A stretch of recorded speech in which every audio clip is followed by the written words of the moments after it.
तीन भुवन में सार वीतराग विज्ञानता शिवस्वरूप शिवकार नमो त्रियोग समारिके। कुंदकुंदाचार्य भगवान की जय। काय चाललं होतं प्रकरण? कुंदकुंदाचार्य कुठंपर्यंत पोहोचलेत? काय अनुभव होता विदेह क्षेत्रामध्ये? का तिथं राहिले नाही? तिथं सिमंदर भगवान आहे तेवढं छान दिव्य ध्वनी म्हणल्यावर उलट आनंदच आनंद होता. खायचं प्यायचं टेन्शन नाही, काय नाही. जेवढी आयु होती तेवढे आयु प्रमाण मिळाले असते भगवान. असं नाही की मध्येच वियोग झाला, असं पण झालं नसतं. मग का आले इकडं? हा,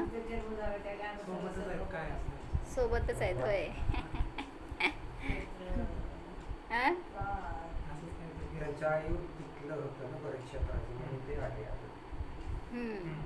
त्यांनी काय सांगितलं की हे क्षेत्र चांगलं आणि ते वाईट असं भाव करण्याचं संबंधच नाही.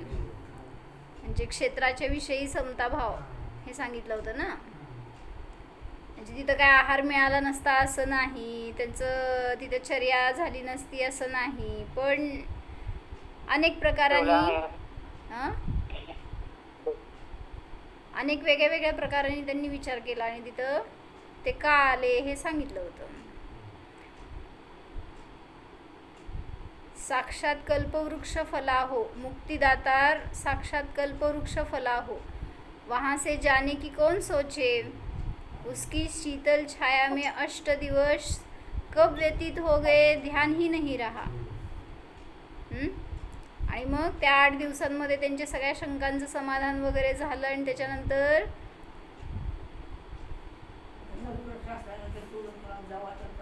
कल्पवृक्ष नव्हते की तिथं. हां बरोबर. म्हणजे इंद्रिय भोगाची साधनं मिळाली तर ते सोडून जावं वाटत नाही. इथं तर अतिंद्रिय महापदार्थ मिळाला होता समोर. असं ते अनंत सुख दिसलं होतं समोर. म्हणल्यावर का सोडावं वाटलं त्यांना? तर त्यांनी विचार केला की आता शंकांचं समाधान झालं, ज्याच्यासाठी ते तिथं गेले होते, जी एक उत्कंठा होती, जिज्ञासा होती, ती शांत झाली. आता ह्याच्यानंतर ते जे पण करणार होते चर्या, जो पुरुषार्थ वहाँ कर सकते थे वह तो यहाँ भी कर सकते हैं. जी काही साधना राहिली होती ती करायची, ती इथं पण करू शकत होते ते. अचानक विचार आया, अरे भरत क्षेत्र की आयु बांधी तो वहाँ विदेह में जाकर पूरी कैसे कर सकते हैं. थोडीशी वाढवावी लागली असती आणि आयु तर अशी वाढत नाही आणि तिथं संपणार पण नाही त्या विदेह क्षेत्रामध्ये.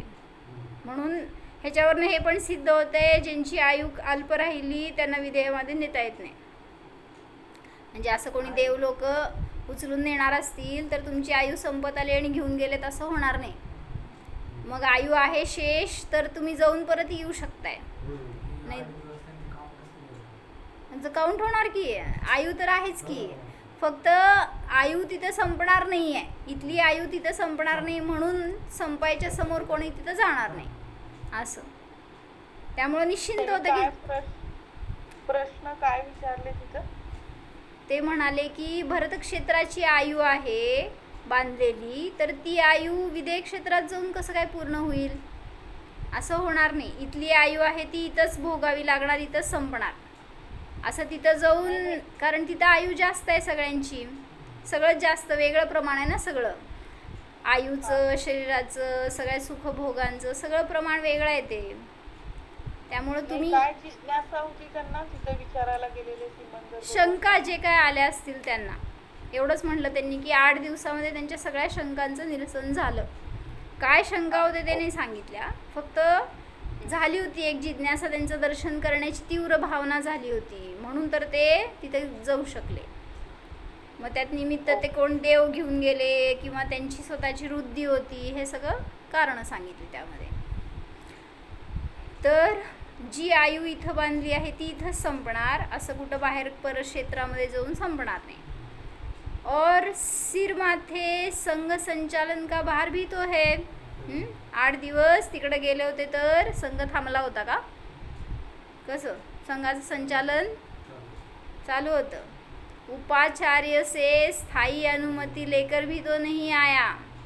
जे काय असतील ते म्हणतात ना कोऑर्डिनेट, हे आचार्य होते तर कोणीतरी उपाचार्य तिथं असतील संघामध्ये, तर ते मी आता कायमचं जातो असं सांगून आले नव्हते. स्थायी अनुमती लेकर भी तो नहीं आया. म्हणजे मी परत येणार आहे हे निश्चित होतं तिथं त्यांना. अतः मुझे चलना ही चाहिए असं त्यांचे विचार. मुझे तो क्षेत्र समता रखना चाहिए. किती वाईड दृष्टिकोन त्यांचा. यहाँ का राग नहीं, भरत का द्वेष नहीं. विधेय क्षेत्र चांगलं असतं का वाईट असतं? हा विचार केला तर भावलिंगत्व राहत नाही हे सांगायला लागलेत. कारण भावलिंगी संत आहेत तर कुठल्याही द्रव्याशी, क्षेत्राशी, कालाशी, भावाशी त्यांना एकत्व नाही, अनुराग नाही. त्यामुळे एक क्षेत्र चांगलं आणि दुसरं वाईट असा विचार करून चालणार नाही. भगवान का विरह आत्मार्थियों को कभी नहीं होता है. हे चांगली वाक्य घेतली 1, 2, 3 शेवटची. जो कोणी आत्मार्थी जीव आहे, ज्ञानी आहे, सम्यक दृष्टी आहे, तो भगवंतांना सतत आपल्या अंतरंगामध्ये धारण करतोय. तर कधी भगवंतांचा विरह झाला त्याला? कधीच होत नाही. मग ते साक्षात तिथं समोर असले तरी सुद्धा ते भिन्न आहेत, पण ते भगवान हृदयामध्ये स्थित आहेत. मग इथं सुद्धा तसंच आहे. यहाँ भी अत्यंता भाव होने से संयोग मात्र ही तो है. तिथं सुद्धा समोर असले तरी सुद्धा अत्यंता भाव आहे आणि इथं समोर नसले तरी सुद्धा अत्यंता भाव आहे. मग जरी ते सर्वथा भिन्न आहेत प्रदेशांनी, तरी सुद्धा त्यांना मी माझ्या अंतःकरणात स्थापन केलं तर त्यांचा विरह मला नाहीच. प्रभू आपका मार्ग ही आपके चरण है. तुम्ही जे काय सांगितलं तेच तुमचे चरण आहेत. मैं सदा इनका सेवक रहूँगा. तो फिर आपका वियोग कैसे हो सकेगा. तुमच्या चरणावर मी चालणार आहे, पायावर मी चालणार आहे, पावलांवर, तर तुमच्यासोबतच आहे सतत. तुमचा वियोग मला होणार नाही. अंतिम प्रणाम किया आणि भरत क्षेत्राकडं वळले. भरत क्षेत्र के भाग्य स्वरूप कुंद कुंद सूर्य का पोन्नूर मलई पर्वत पर उदय पुनरागमन हुआ. म्हणजे तिथूनच गेले होते पोन्नूरमधून. फक्त एक वेगळी गुफा सांगितली जाते का वेगळं पर्वत काहीतरी, आणि आले ते दुसरं पर्वत आहे, कुंदाद्री का काहीतरी असं म्हणलं जातं त्याला. असे 2 काहीतरी स्थान आहेत. गेले एकीकडून आले एकीकडं असं तिथंच.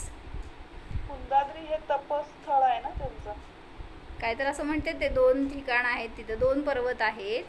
एकावरून ते गेले विधेय क्षेत्रामध्ये आणि आल्यावर दुसऱ्या ठिकाणी उतरले होते. म्हणजे लँडिंग दुसरीकडे झालं असं सांगायचं. वियोग रात्रि में श्रावक मुनिजनों आरिकाओं के मुरझाए हृदय कमल खिलने लगे. म्हणजे जे कोणी बघितले होते गेलेत, आता मिळाले नसतील ना त्यांना, कोणाला सांगून गेले होते ते? असं तर कोणाला सांगितलेच नव्हते, सांगायला टाईमच नव्हतं. ध्यानाला बसले होते आणि उचलून निघून गेले होते. न संघात सुद्धा माहिती असेल काय झाली असेल संघाची अवस्था. म्हणजे संघात कोणालाच माहीत नाही कुठे गेलेत.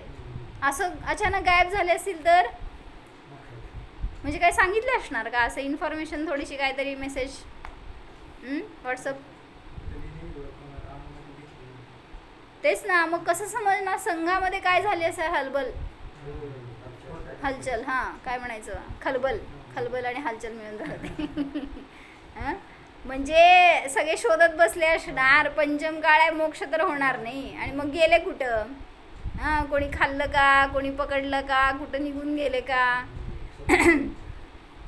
अनेक विचार आले असतील,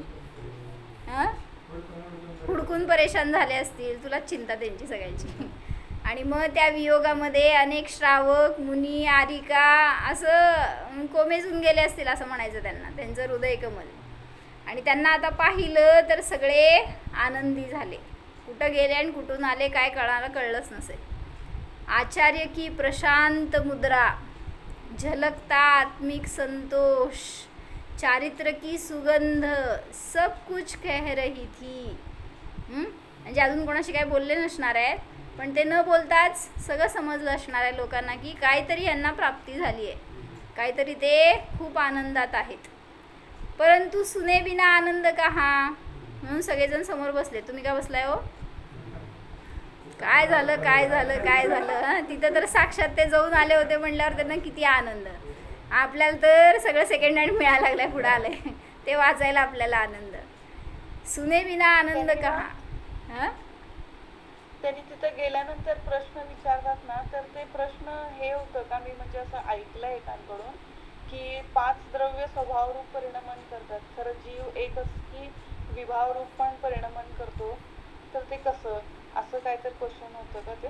म्हणजे इथं तर काय असं प्रश्न आले नाहीत आणि सांगितलं जातं की असं वर्बली प्रश्न विचारले जात नाहीत तिथं. तुम्हाला मनात शंका आली ते कोणी वक्त्यांनी वगैरे घटवलेले आहेत अनेक ठिकाणी वेगळे प्रश्न. जसं आता श्रेणिक राजांनी 60,000 प्रश्न विचारले म्हणल्यावर त्यातले काय काय प्रश्न आपण सांगितलेत, शास्त्रामध्ये आलेत.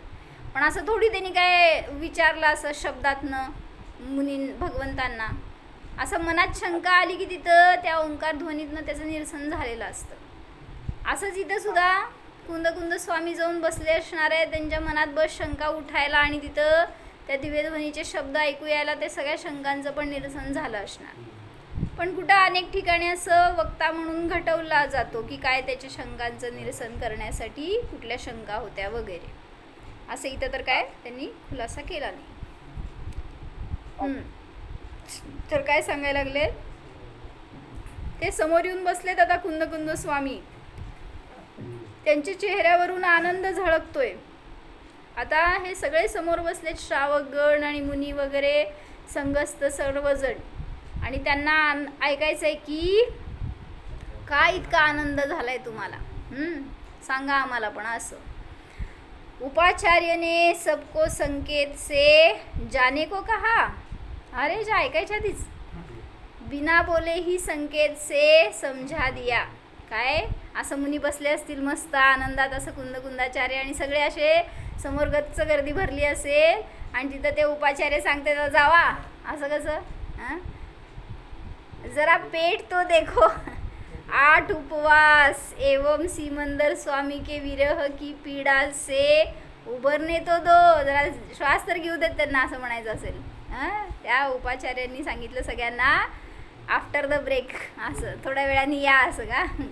म्हणजे त्यांना कसं काय कळालं तेच म्हणायचं की मला काय अजून त्यांनी सांगितलं नाही, काय तिथलं एक्सप्लेन केलं नाही. तर सभी नमोस्तु करके पीछे मुड़ कर निहारते रहे. म्हणजे गेले बिचारे, आज्ञाधारक होते.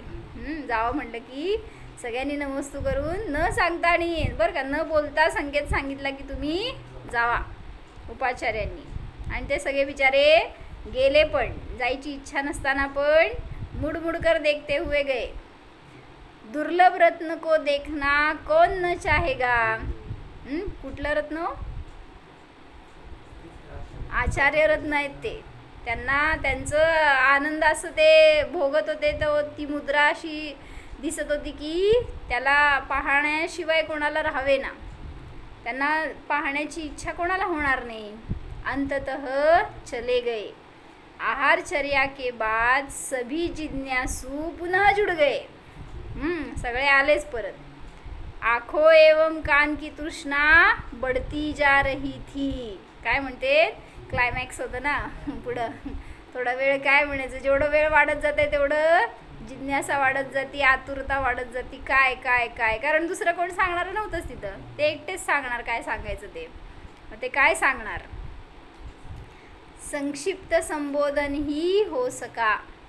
समो शरण का जो वर्णन पढ़ा सुना था वह देखने का अवसर मिला, परंतु आत्मा एवं आत्मानंद के मार्ग में कोई अंतर नहीं मिला.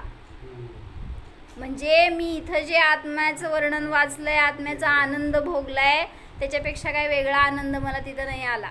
फक्त वेगळं काय झालं, इथं तुम्हाला मिळणार नव्हतं समोशरण साक्षात भगवान, ते मला तिथं बघायला मिळाले. बाकी ह्याच्यापेक्षा दुसरं काय, दुसरा अंतर काय नव्हतं. आत्मा को जानने के बाद चिंता का कोई कारण नहीं है. सब कार्य व्यवस्थित ही होगा. शेष विशेष अंतर में अनुभव करो, पाओ, आनंद करो. स्वरूप गुप्ती सम आनंद नहीं है. काय सांगू आणि काय नको वाटलं असेल त्यांना, पण बस थोड्या शब्दामध्ये त्यांनी सीमित केलं आणि सांगितलं आत्मानंद भोगा. जसं आम्हाने काय सांगितलं, आम्हाला सगळ्यांनी विचारलं काय करू, आम्हा म्हणले अनुभव करा. बस. एका शब्दात सगळे चित. कोण काय पुढं बोलू शकलं नाही. आम्हा काय करू म्हणून सगळे उभारलं होतं समोर आम्ही. तर म्हणजे आम्हाला म्हणायचं होतं तुम्हाला ते वयावृद्ध म्हणून सेवा म्हणून त्या तुमच्या त्या दुःखातनं काढायसाठी काय करू आम्ही, असं आम्हाला म्हणायचं होतं. आम्हा काय म्हणल्या अनुभव करा. बस. तर असं ज्ञानीचे थोड्या शब्दामध्ये सगळं समजावं लागतं. तसंच इथं पण कुंदाचार्यांनी सांगितलं, बास आनंद करो, अनुभव करो. जे काय तिथं मला भोगायला मिळालं ते इथल्यापेक्षा वेगळं नाही आहे, त्यामुळे इथं तुम्ही तो आनंद प्राप्त करू शकता, भोगू शकता. तेवढंच करा. स्वरूप गुप्ती समान दुसरा आनंद नाही. तिथं जाऊन आलो म्हणून मी खूप आनंदी आहे असं नाही आहे. स्वरूपात आहे म्हणून आनंदी आहे. भाववासन करतोय, अनुभव करतोय म्हणून आनंद आहे. और ग्रंथ लिखने लगे. कुठले कुठले? प्रवचनसार, समयसार, पंचास्तिकाय, नियमसार आणि अष्टपाहुड़. साधुगणों का सौभाग्य था जो वे लिखे जाने वाले ग्रंथ की महत्वपूर्ण रसप्रद गाथाओं को आचार्य श्री के मुखारविंद से सुनते भी जा रहे थे. उन्हीं के संग में आशु कवि मुनिराज भी थे. म्हणजे शीघ्र कवी. म्हणजे इथं भगवान काय ते आचार्य सांगतायत,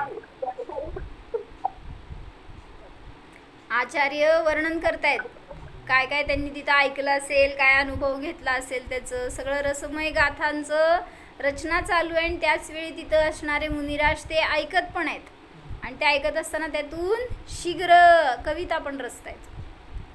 जो नित प्रति प्रवचन के बाद अपनी रचनाएं लिखकर सुनाए करते थे. असं पण असते. चला लिहा बघू.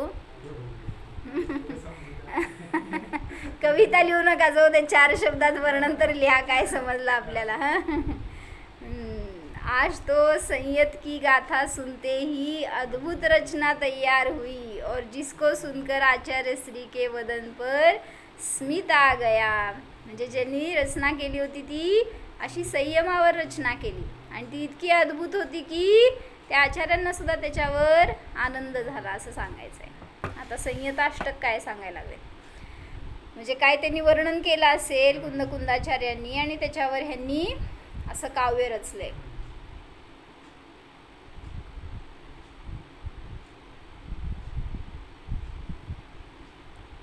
संयत का लक्षण समता है, संयत का जीवन समता है, जिसमें 10 लक्षण गर्भित है, साक्षात धर्म तो समता है. संयमाचं लक्षण काय आहे? समता हे लक्षण आहे. संयमाचं जीवन समता आहे. जिथं समता आहे तिथं संयम आहे का?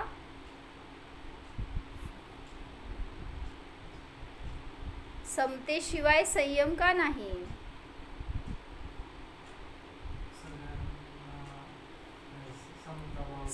समान पाहिल्याशिवाय तुम्ही अहिंसा कसं पाळणार? म्हणजे समता दिसली की ते माझ्या समान आहे, तर तिथं भाव येईल की त्यांना सुद्धा माझ्या समान दुःख नकोय, मग संयम पाळला जाईल सगळ्याच ठिकाणी. किंवा माझ्या समान ते सुद्धा ज्ञानमय जीव आहेत, तर त्यांच्या हिंसेचा मला अधिकार नाही. किंवा मी समता स्वभावी आहे हे जाणलं तर सम्यक रूपाने यत्न करू शकतो, हे संयम झालं. तर संयमाचं लक्षण समता आहे, संयमाचं जीवन समता आहे. ज्याच्यामध्ये जसे लक्षण गर्भित आहेत असा तो धर्म म्हणजे समता आहे.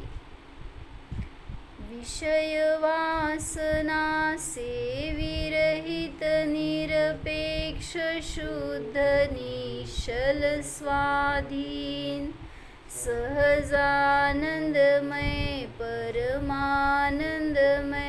रहे सहज आत्म में लीन.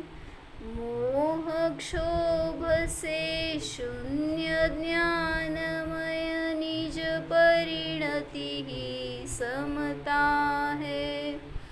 जिसमें दश लक्षण गर्भित है, साक्षात धर्म तो समता है.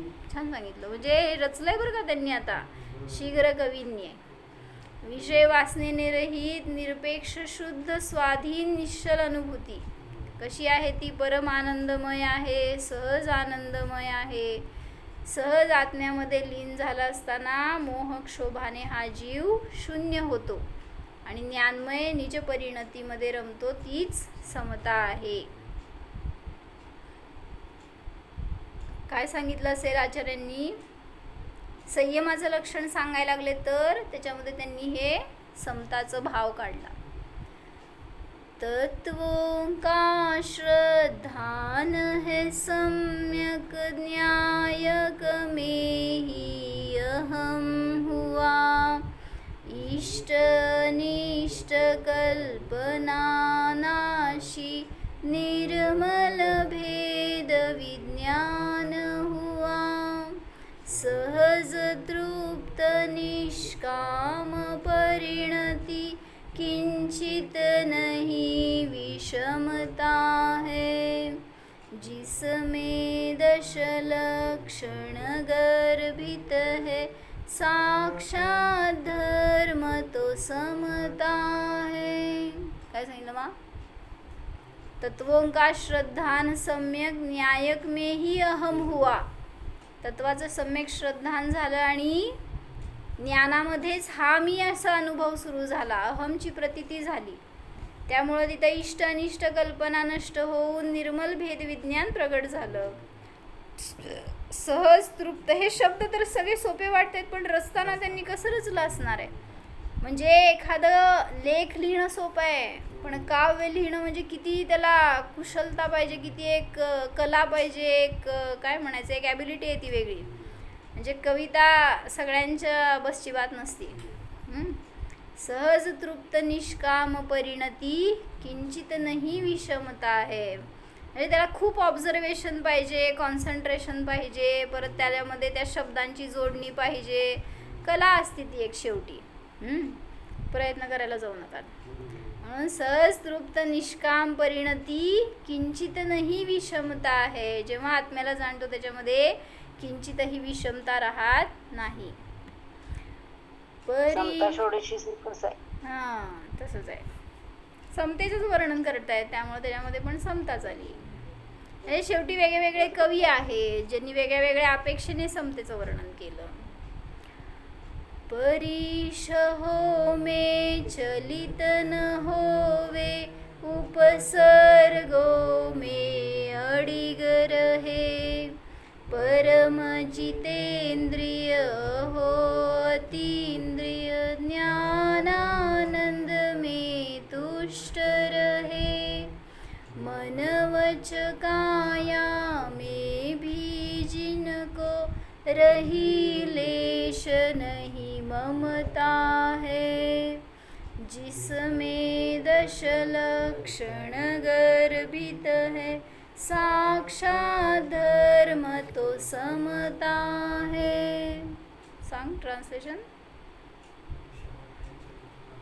समतावाला जीव आहे हा, त्यामुळं परिसह येऊ देत नाही तर उपसर्ग येऊ देत, अडीग राहतो, निश्चल राहतो. कसं काय राहू शकतो? समता आहे, ह्यालाच म्हणायचं समता. कारण समोर जो करणारा उपसर्ग आहे तो आणि निवारण करणारा आहे तो यांच्याविषयी विषमता नाही. म्हणून तिथं म्हटलं की ते वाईट आणि हा चांगला असे भाव होत नाही. परम जितेंद्रिय हो अतीन्द्रिय, ज्ञानानंद में तुष्ट रहे, मनवच काया में भी जिनको, लेश मात्र सुद्धा ज्यांची ममता नसते. म्हणजे विचार करा, कायेमध्ये ममता नाही तोच जीव उपसर्ग सहन करू शकतो. कसं? कायेमध्ये म्हणजे शरीरामध्ये ज्याची ममता नाही, मन वचन कायेमध्ये, तोच परिशहांना सहन करू शकतो. का? ज्याची शरीरामध्ये ममता आहे तो काय करणार? डास चावले तर स्थान बदलणार. तिथं ऊन पडले आणि उष्णतेचे झळायला लागल्या तर थंड हवेला जाऊन बसणार वगैरे. असं म्हणजे ममता शेवटी सांगायचं आहे. कोणी करेल असं, पण काय म्हणायचं तिथं विवेकाने बस ते साधनेच्या उद्देशाने करेल ती गोष्ट वेगळी, पण ज्याला शरीराशी ममत्व आहे तो जर असं मनवचन कायला सांभाळेल तर त्याच्यामध्ये समता राहणार नाही. निस्पृह रह शिव मार्ग दिखाते, नहीं भार किंचित लेते, अपनी निधि अपने में भोगे, जग की निधि जग को देते, पर प्रतिबंध निषेधा जिनने, निज में ही अनुबंधता है, जिसमें दश लक्षण गर्भित है, साक्षात धर्म तोचे समता है. काय सांगितलं?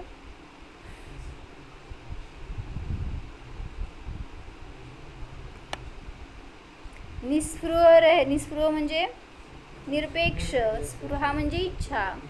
निरपेक्ष राहून जे शिवमार्ग दाखवतात, खूप मोठं काम आहे बरं का हे. निरपेक्ष राहून दुसऱ्याला धर्म शिकवणं, ह्याच्यात शक्ती लागते भरपूर.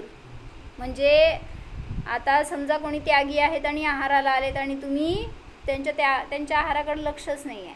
तुम्हाला काय पाहिजे, त्यांनी छान प्रवचन द्यावं, छान प्रभावना करावी, आम्हाला धन मिळावं, हे असा उद्देश असेल आता अनेकांचा.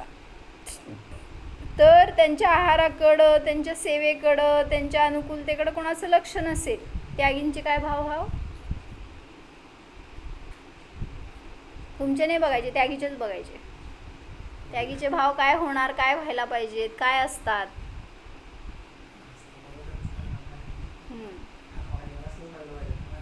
निस्पृह म्हणूनच म्हणलं, निस्पृह तुमची काहीही असू देत कंडिशन, तुम्ही सेवा करा, नाही करा, विरोध करा, प्रतिकूलता द्या, पण जे निस्पृह शिवमार्ग दाखवतात, भलेही तुम्ही त्यांची आचर्या केली नाही, लक्ष नाही, त्यांना काय आवश्यक होतं ते दिलं नाही, तरी सुद्धा ते शिवमार्गच दाखवणार तुम्हाला. आज नाही उद्या या म्हणणार नाहीत. नहीं भार किंचित लेते, अपनी निधि अपने में भोगे, जग की निधि जग को देते. किती छान सांगितलं. स्वतःची निधी ते भोगतायत आणि जगाची निधी तुम्ही जे काही चढवलंय ना आणून पायाशी, तिथं सोडून निघून जातात. पर प्रतिबंध निषेधा जिनने, निज में ही अनुबंधता है.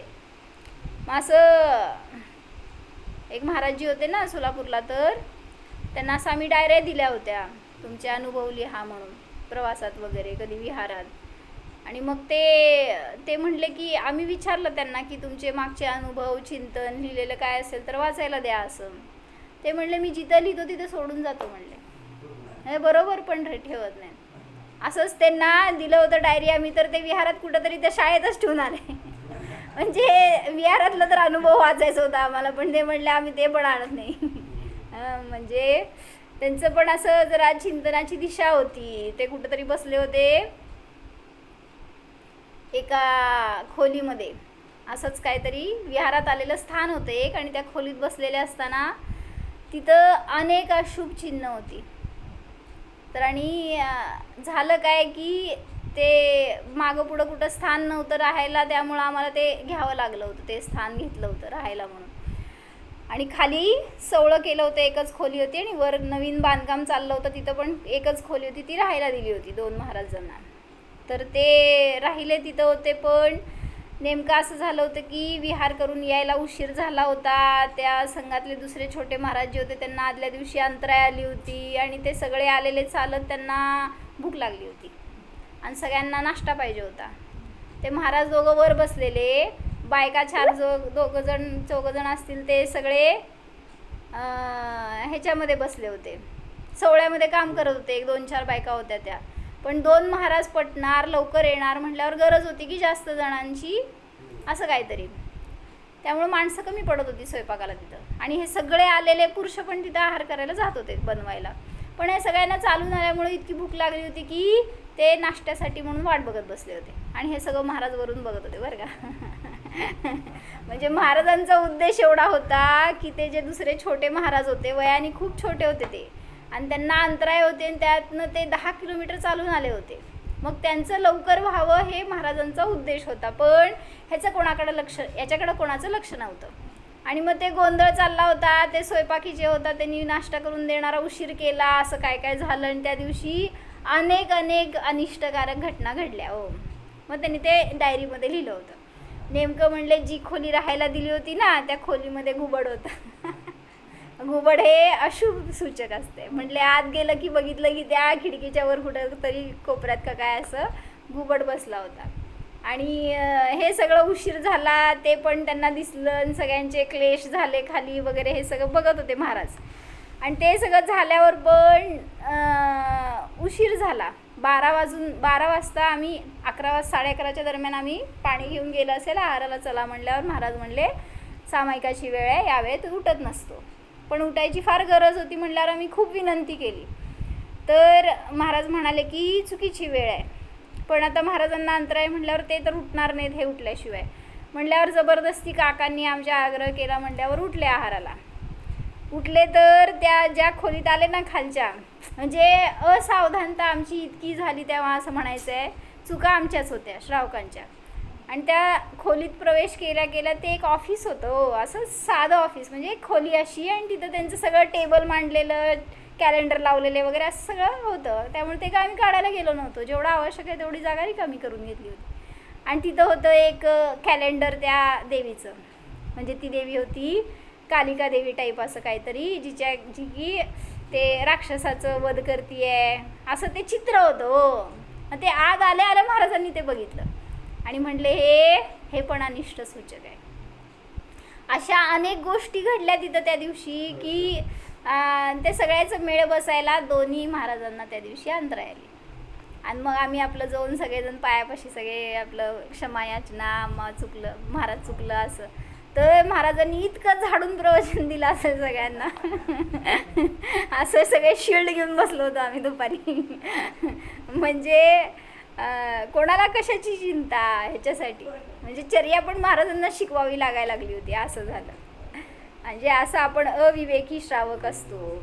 म्हणजे मला म्हणायचं आहे निस्पृह शिवमार्ग दाखवतात, असं कोणाच्या विषयी द्वेष नाही राहिला. पण एक शेवटी संगस्त मुनी आहे, तो वयाने लहान आहे, त्याला अंतराय आहे म्हटल्यावर त्याचं आहार व्यवस्थित होणं आवश्यक होतं. पण त्या दिवशी नेमकं दोघांना पण अंतराय आली, असं झालं. तर कशासाठी सांगायचं होतं, अपनी निधी अपने में भोगे, जग की निधी जग को देते, ह्याच्यासाठी सांगत होते. जे काय तुम्ही लिहायला डायऱ्या देत होता ना, त्याच्यामध्ये ते लिहिले नव्हते नशीब आमचं तो दिवस. आणि ते जिथं तिथं ते डायरी सोडून जात होते. असं परप्रतिबंध निषेधा जिनने निजमे ही अनुबंधता आहे. परप्रतिबंधाचा ज्यांनी निषेध केला आणि जे स्वतःमध्ये अनुबंधित राहिले तेच मोक्षमार्गस्थ होतात, तेच समतेला प्राप्त करू शकतात. विषय लुब्धता नष्ट हुई है, ज्ञेय लुब्धता नहीं रही, पर से नहीं प्रयोजन कुछ भी, परिणति निज में लीन हुई, सुख यही है शांति यही है, यही उदासीनता है, जिसमें 10 लक्षण गर्भित है, साक्षात धर्म तो समता है. छान केली कविता. विषय लुब्धता नष्ट हुई, ज्ञेय लुब्धता नहीं रही. काय दिलं आहारामध्ये, खूप चांगली वस्तू दिली, पण ज्यांची विषय लोलुपता नाही आहे त्यांना ती चांगली पण वाटणार नाही, आणि जर ती खराब असेल तर त्याच्याविषयी पण काही विकल्प येणार नाही. परसे नाही प्रयोजन कुछ भी, ज्याच्या अंतरंगात समता आहे त्याला पराशी प्रयोजन नाही. परिणती सदैव स्वतःमध्ये राहते. हे सुख, हे शांती, ही उदासीनता आहे, ही समता आहे.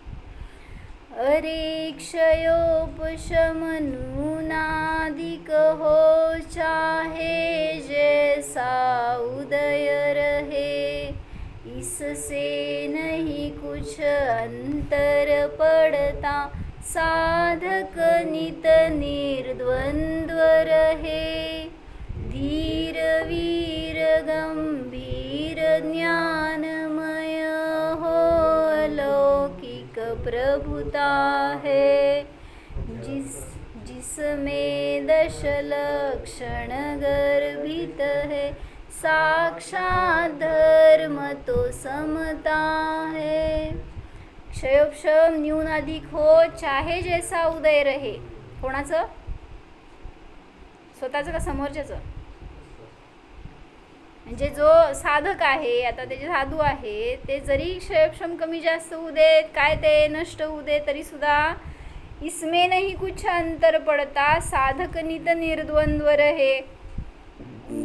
जिथं असं न्यूनाधिकता पाहिली जाईल ना, तिथं द्वंद्व असतो, समता राहणार नाही. त्यांचं क्षयक्षम जास्त आहे, त्यांना चांगलं येतं, मला येत नाही, मला चांगलं शिकवावं वगैरे हे भाव राहणार, तिथं द्वंद्व राहतो. धीर वीर गंभीर ज्ञानमय अहो अलौकिक प्रभुता आहे. ज्याची समता आहे त्याचं ज्ञान कसं असतं? धीर असतं, गंभीर असतं. म्हणून माताजींनी ते जे माताजींचा फोटो लावलाय ना बाहेर, आता हॉलमध्ये मोठा फोटो लावलेला, तर छोटे माताजींनी बघितल्या म्हटलं की किती गंभीर मुद्रा आहे.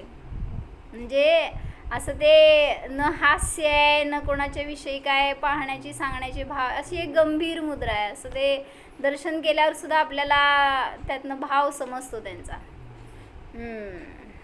म्हणजे ज्याच्या ज्ञानामध्ये गंभीरता आहे, धीरता आहे, त्या चेहऱ्यावर पण बाहेर पडतं ते.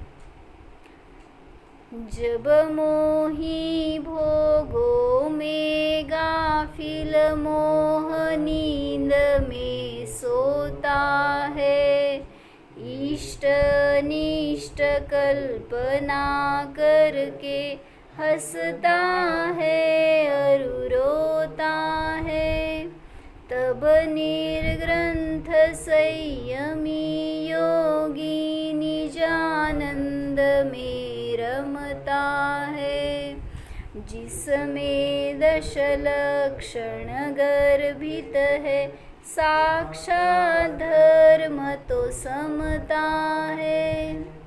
जब मोही भोगो में गाफिल मोह नींद में सोता है. म्हणा पूजेची लाईन.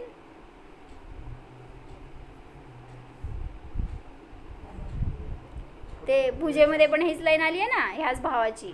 मोही जेव्हा झोपतो गाफिल निद्रेमध्ये, त्यावेळेस मोह नींद में जब सोता है तो निर्ग्रंथ योगी जागता है. म्हणाव हा म्हणा. आता ते सगळं म्हणू नका पहिल्यापासून शेवटपर्यंत, तेवढे 2 लाईन म्हणा फक्त.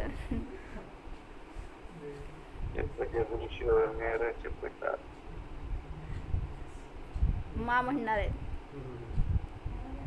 मला पाठ नाही. जब मोही भोगो में गाफिल मोह नींद में सोता है, इष्ट अनिष्ट कल्पना करके हसता है और रोता है. मोही जीव जेव्हा सगळे ह्या क्रिया करतोय, मोहामध्ये गाफिल होऊन झोपतोय, इष्ट अनिष्ट कल्पना करतोय, कधी हसतोय कधी रडतोय, त्यावेळीस निर्ग्रंथ संयमी काय करतो हे सांगतायत. काय करतो? स्वतःच्या अनुभवामध्ये स्थिर राहतो. निर्ग्रंथ संयमी योगी निजानंद में रमता है. स्वतःच्या आनंदामध्ये रमलेला असतो. मिळतंय का? हां म्हण की. जब जग विषयों में रच पच कर गाफिल निद्रा में सोता हो, अथवा वह शिव के निष्कंटक पथ में विषकंटक बोता हो, अर्धनिशा का सन्नाटा वन में वनचारी चरते हो, तब शांत निराकुल मानस तुम तत्वों का चिंतन करते हो. का सगळे झोपल्यावर का चिंतन करतात म्हणे? मा तुम्ही सगळे झोपल्यावरच का चिंतन करत असं लिहिले त्यागी. तुम्ही काय त्रास देता का त्यांना? त्रास देते तो आहे. हां, काय म्हणला मा? म्हणजे ते लिहिलंय ना, हो अर्ध निशा का सन्नाटा वन में वनचारी चरते हो, तब शांत निराकुल मानस तुम तत्वों का चिंतन करते हो. त्यावेळीच तत्वचिंतन करतात मुनिराज. म्हणजे त्यांना म्हणायचंय तुम्ही झोपेत आनंद मानताय, त्यांना झोपेचं प्रयोजन नाही आहे, ते त्या समयात सुद्धा जागृत आहेत. असं नाही की त्याच समयात दिवसभर सुद्धा करतायत, पण तुम्ही ज्या वेळेस करत नाही आहे त्यावेळेस सुद्धा ते आत्मानंद भोगतायत हे सांगायचं आहे. म्हणून तिथं तुम्ही जरी गाफिल निद्रा में सोता हो, पण तिथं ते मुनिराज त्यावेळी सुद्धा निज आनंदमध्ये रमलेले असतात, जागृत असतात. हे समतेचं फळ आहे. अंतरदृष्टी रहे सदाही सहज ज्ञान धारावरते, कर्म कर्म फल से विरक्त हो, आत्मध्यान धारावरते, परम साध्य निज में ही पाओ, यही भाव उमगता है, जिसमें दश लक्षण गर्भित है, समता है. अंतरदृष्टी रहे सदाही सहज ज्ञान धारावरते.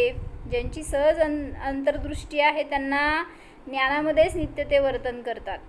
कर्म कर्म फल से विरक्त हो, आत्मध्यान धारावरते. म्हणजे कर्मचेतना कर्मफल चेतनापासून विरक्त नित्य ज्ञान चेतनेचा अनुभव करतात.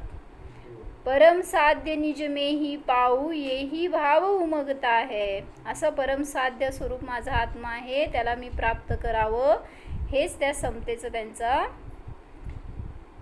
लक्ष असतं, ध्येय असतं. हाच भाव नित्य उत्पन्न होतो.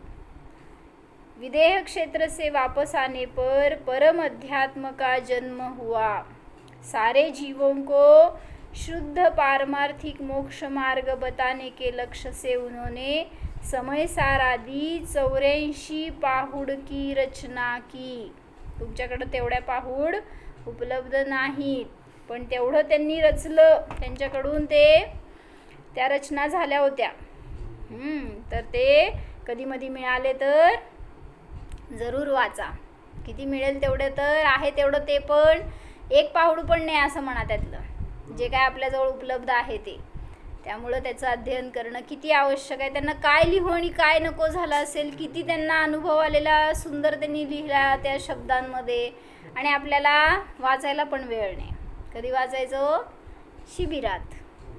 त्याच्यात बी ऐकायचं फक्त, वाचायचं ते वाचणाऱ्यांनी सांगणाऱ्यांनी. म्हणजे असं करून आपण उलट जी आपल्याला मिळालेली उपलब्धी आहे ती घालवतोय. म्हणून लवकर सावध व्हा. ते काय जे कुंदाचार्यांना द्यायचं आहे ते ग्रहण करा, तर आपल्याला सुद्धा तशी दशा लवकर प्रगट होणार. हो.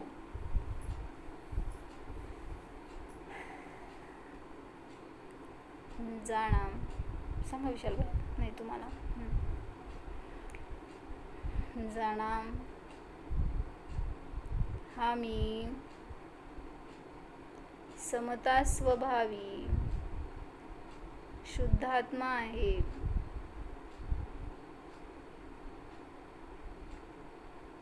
पहा, या आत्म्यामध्ये कोणाविषयी रागही नाही, कोणाविषयी द्वेषही नाहीच, विषमता नाही,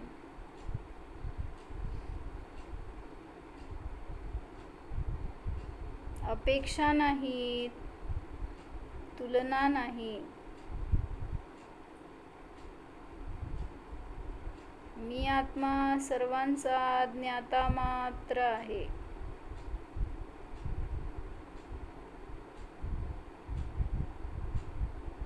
शरीराविषयी, भोगाविषयी, द्रव्य क्षेत्र काल भावाविषयी देखील विषमता माझ्यामध्ये नाहीच.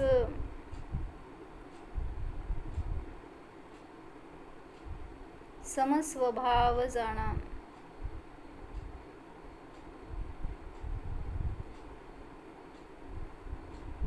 निश्चल स्वरूपोऽहं स्थिर स्वरूपोऽहं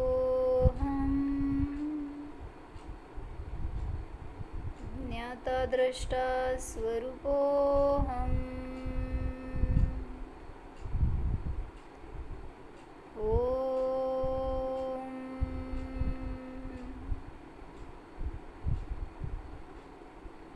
विसर्जन. हरिहंत.